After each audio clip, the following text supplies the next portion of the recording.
Catching fire with everyone. Indian fever. You can be part of the fun. Know the winner at every game. That's where the excitement begins. So catch Indian fever.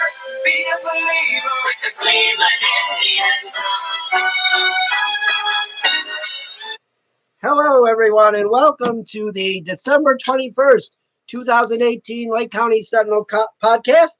We're here 1 hour earlier with you tonight. So we can get a lot done. We have a lot to talk about tonight, a lot to talk about. In sports, we have several things to talk about, and then in the news and politics session, we have a lot to talk about. It's going to be a pretty fast half hour. We're going to go pretty quick here. We got a lot of things to discuss. If you want to ever send us a question on Twitter or on Facebook, you can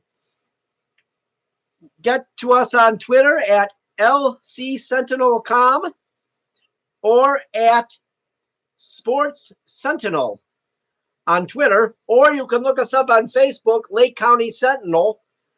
That's where we are on Facebook. You can send us a message on any of those platforms. We'd be glad to hear from you or read your question on the air, whether it's something I agree with or not. And let's get right to it here. We have the Cleveland Cavaliers. The Cleveland Cavaliers playing tonight against the Toronto Raptors in Toronto.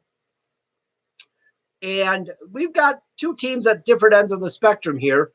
We've got the Cavaliers, who are 8-24 and 13th in the Eastern Conference. And then we have, excuse me.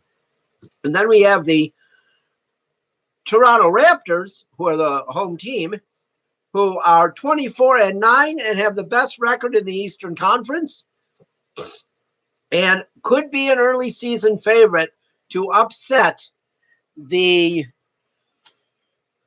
Golden State Warriors in the finals, because we all know that Golden State is probably going to make the finals. So, hopefully if Toronto can get there and play them, they can beat them. But so that's who the Cavs play tonight. They play the Raptors. You never know what could happen. Doesn't look good, but you never know. Then the Cleveland Monsters are at home tonight against the Belleville Senators. The Senators are in 6th place in the North Division of the AHL. They have 28 points. They are 13-15-2. The Monsters are in 4th place in the North. They've dropped a spot over the last week. They have 32 points. They are 14-10-4. So hopefully the Monsters can win. I believe they play at home again against Belleville tomorrow also. So if they could sweep these two games, that would help them, maybe get back to 2nd or 3rd place in the Northern Division. And then we got the Mentor Icebreakers, the local Lake County minor league hockey team. They're in action tonight at the Mentor Ice Arena. They play the Elmira Enforcers. The Elmira Enforcers are in 5th place out of 6 in the Franklin Hockey League that the two teams play in. And the Icebreakers are in last place. They have 15 points. They're 5-11. The Elmira Enforcers are 6-9, and they have 20 points. So if the Icebreakers were to win tonight, they also play tomorrow night. If the Icebreakers were to win both of these games, they could pass Elmira. But they have to win them both in regulation because the points change in overtime. The Icebreakers have been playing better lately. 5-5 in their last 10 games, 1-1 in their last 2. They had a shutout. They shut out Danville in their last game, which was good. So things are definitely improving for the Icebreakers.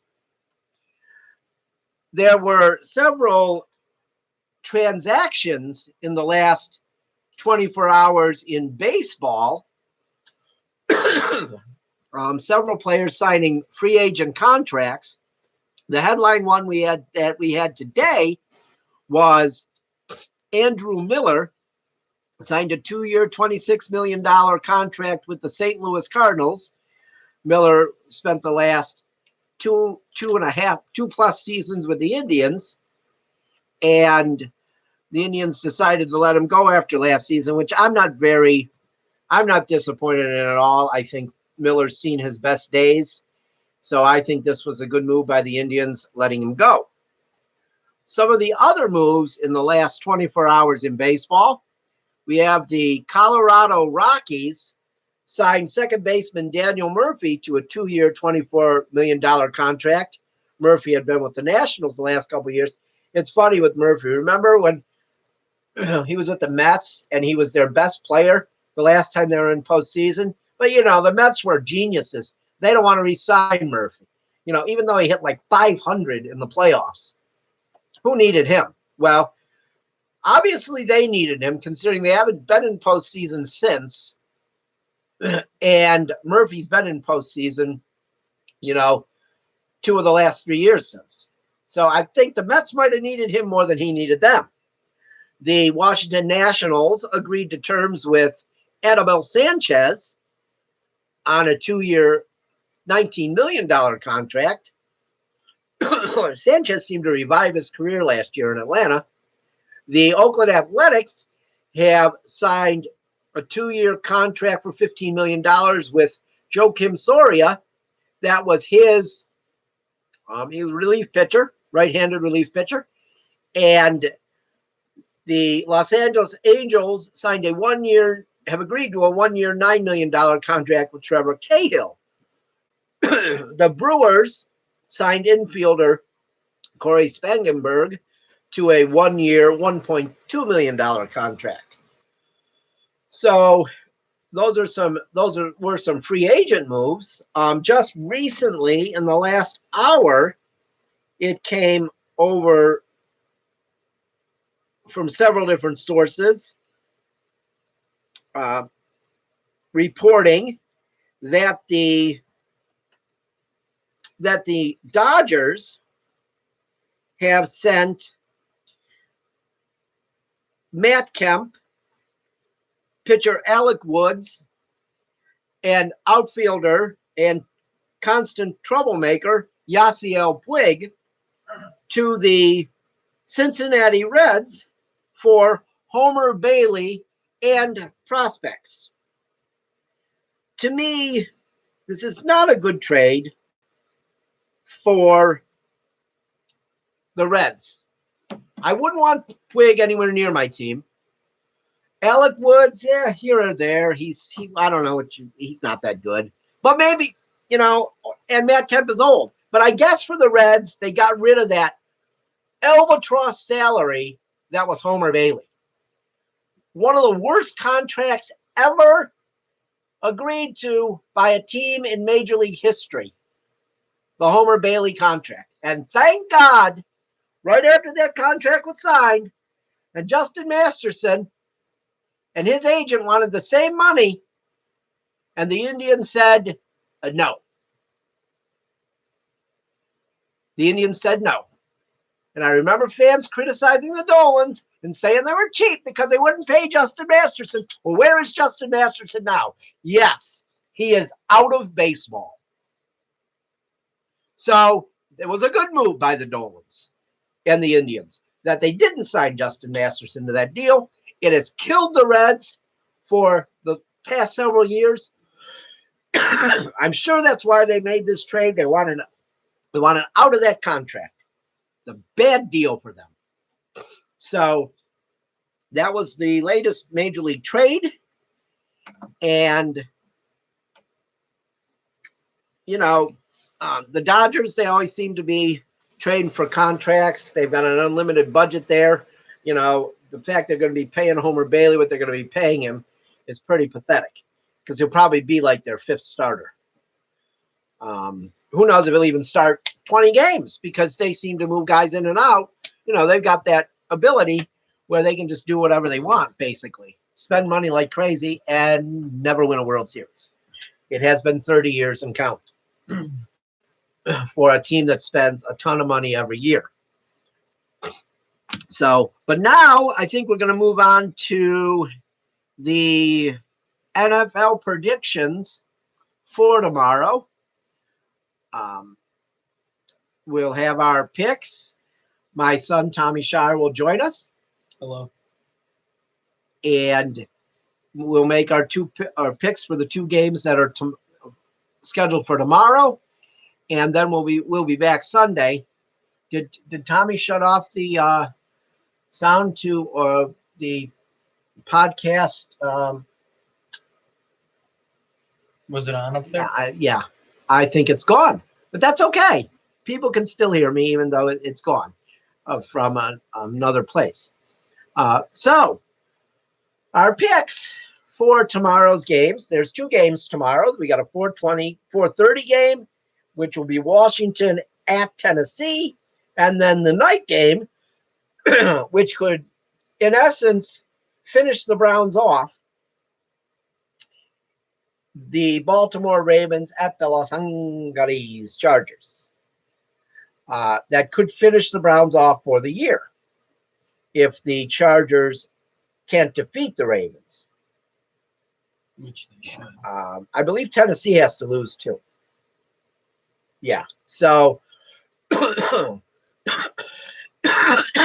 go with our picks now.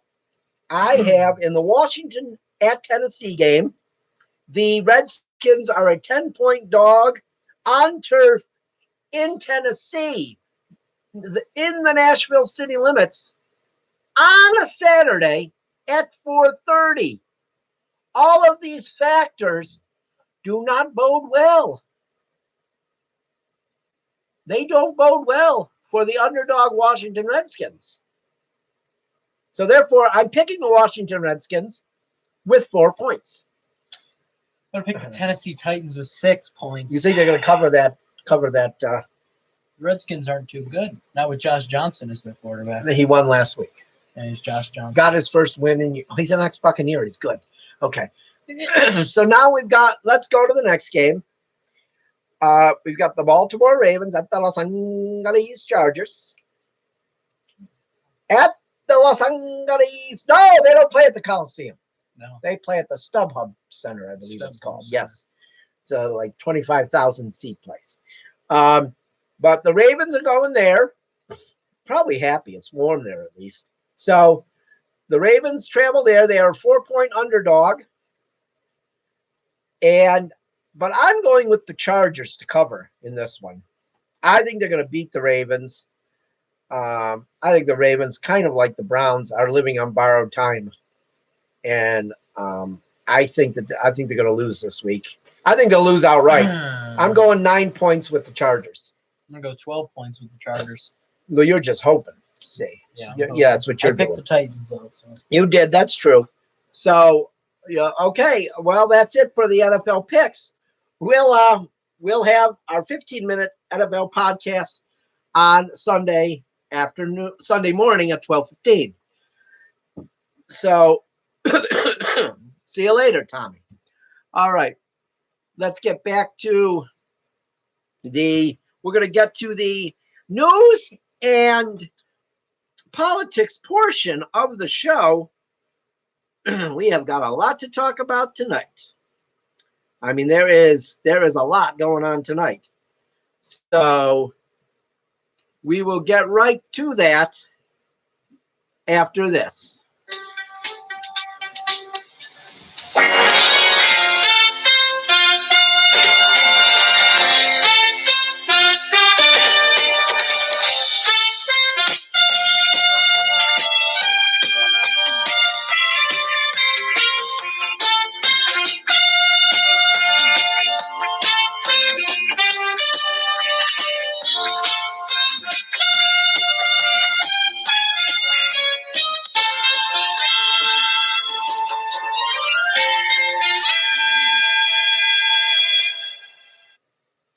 Well, we're back, and now it's time for the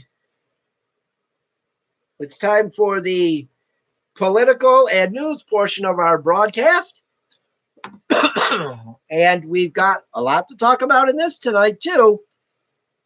We're gonna touch on something positive to start. Today, President Trump did sign a bill today. That is a very nice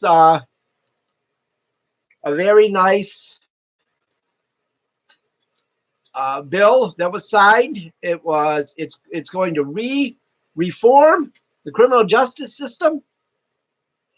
It's going to give people that are nonviolent offenders and things of that nature a second chance.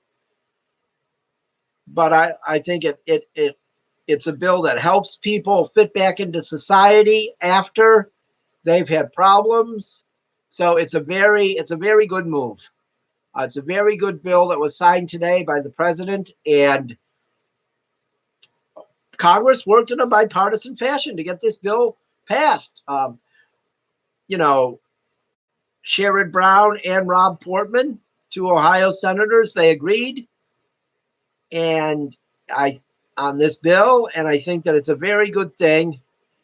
And that's some positive news coming out of Washington today, because we got a lot of news that isn't positive, which is not abnormal since Donald Trump took over as president. We have the looming government shutdown. There doesn't look like there's going to be an agreement. It looks like the government will shut down at midnight tonight. The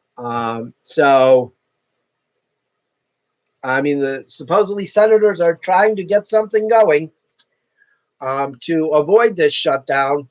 Let's face it, this is not going to make the Republicans look good at all. They're in charge of the Senate still. They are the ones. If this was good, they could get the 9 votes from the Democrats, but they will never give in. They expect the Democrats to give in every time. Democrats aren't giving in this time. They're not giving in. They're taking control on January 1st of the House. And then we'll see what's going to go on with the Republicans. Maybe they should have worked with the Democrats a little more.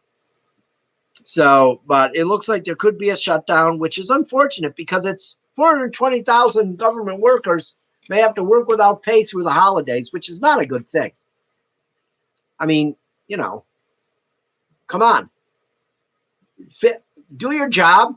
Pass the spending bill so people can get paid during the holidays. But, Trump has to hold it all hostage for his border wall. I ask again, if you want a wall at Mexico, why don't you want a wall at Canada? I think we all know why. Excuse me. I'll tell you what. An interesting thing today is Mick Mulvaney, the incoming chief of staff, said in 2015 that a border wall is simplistic, absurd, and childish. And that ranchers have said they don't need or want a wall. This is from the incoming chief of staff. He made these comments during the campaign. He said it was childish of a man running for president to want to build a border wall,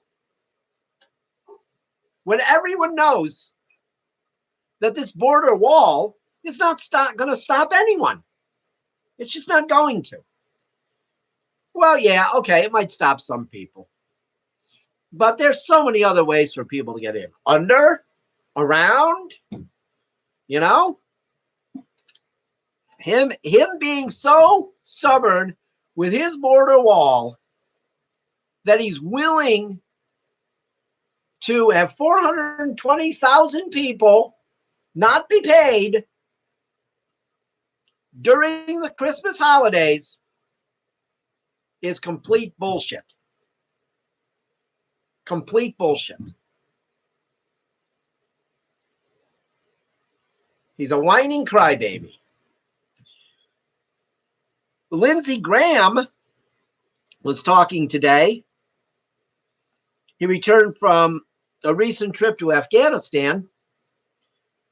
Lindsey Graham has been one of the people that has stuck by President Trump on almost everything he's done. It's been ridiculous. Things Lindsey Graham has said, showing what a hypocrite he is. But we'll go back to Graham in a second. We're also going to mention what Rick Santorum said today. Rick Santorum, who has constantly sided with President Trump and stuck up for President Trump through all kinds of criticism, said today that President Trump, he essentially said today, President Trump is a hypocrite because President Trump is withdrawing the troops from Syria, announced his withdrawal, and said that Trump is doing the exact same thing that he criticized Obama for. This is Rick Santorum, who has been side by side with Trump. And now he's criticizing him.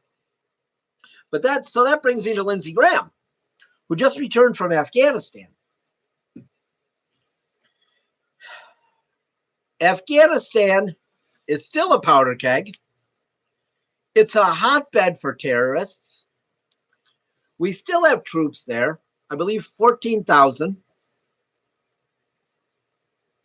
But Lindsey Graham has talked to the generals while he was there, and they told him, if we take the troops out of Afghanistan, within 1 year, it will collapse and go back to what it was prior to 9/11, and that we could have another 9/11 on U.S. soil, he fears, if we take the troops out of Afghanistan.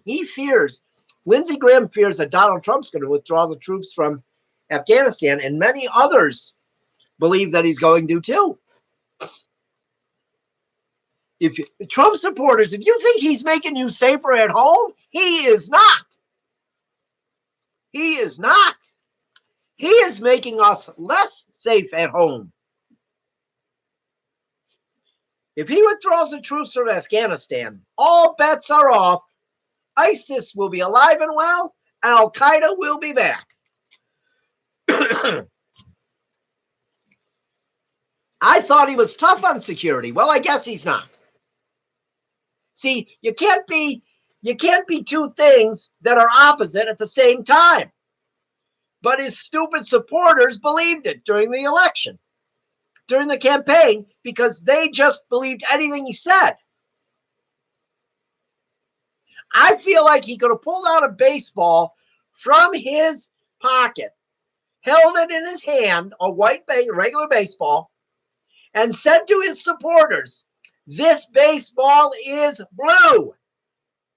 And they would have believed it. And then 5 seconds later, he'd have said, "This baseball is white." And they would have believed it. They would have believed that the baseball changed colors in his hand. Because they believe anything that he tells them. Even if it isn't logical. They believe it. Because they are, most of them,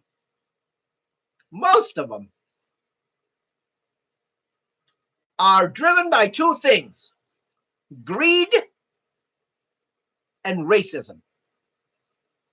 That's what drives most of the Trump supporters. Not every single one of them, but a large majority of them are driven by greed and racism. So they don't ever hear the truth. They hear what they want to hear, and they hear what the Grand Dragon Trump tells them.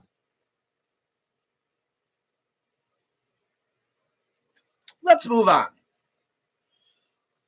Let's move on to the crown jewel of Trump's administration, or at least his supporters keep believing is the crown jewel, the economy. Well, I don't think the economy is the crown jewel anymore. In the last year, the stock market has fallen 2,477.23 points. Since Donald Trump took office, the stock market has risen 2,553.37 points. In Barack Obama's first 2 years in office, the stock market rose 3,491.5 points. If you want me to explain this to you, I will. Let's go with percentages. Since Donald Trump took office, the stock market has risen 11.3%. In Barack Obama's first 2 years in office, the stock market rose 30%. Can't have it both ways, people. You're not going to be able to say to me, well, Obama took over a stock market that was so bad it had to go up. All right, well, yeah, and it did, 30%. But you can't tell me, and you won't say it. You won't say it. You won't say that Trump took over a good economy, because then that makes you look stupid. It makes you look stupid if you say Trump took over a good economy, because what's happened? We've hit a slowdown, people. I thought this wasn't supposed to happen under Donald Trump. I thought the economy was supposed to perform greater than it ever performed in the history of the United States. Well, it hasn't. But if he told you it is, you'd believe him. You would say the numbers are fake, just like you used to say about the job numbers that you believe now. They were fake during the campaign, and now they talk about job numbers from the same organization, and you say they're great. The stock market is in a free fall. Okay? It's in a free fall. And Donald Trump is your president, so own it. This is the worst drop in the stock market since 2008. This year, this is the worst year for the stock market since 2008. Oh, another Republican president. Another Republican president. Interesting. The two worst years in the last 10 years of the stock market have come under Republican presidents. Wow, what a surprise.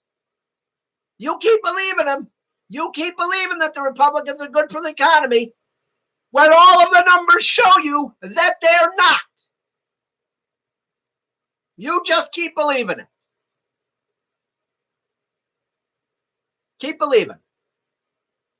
Or wake up, have some common sense, and realize that the Republicans are bad for the economy because they're bad for the middle class. But that's all the time we have for tonight. I'll see you tomorrow. Check out the Lake County Sentinel website at www.lakecountysentinel.com. And we'll see you on Sunday for our NFL podcast. Have a good night, everybody.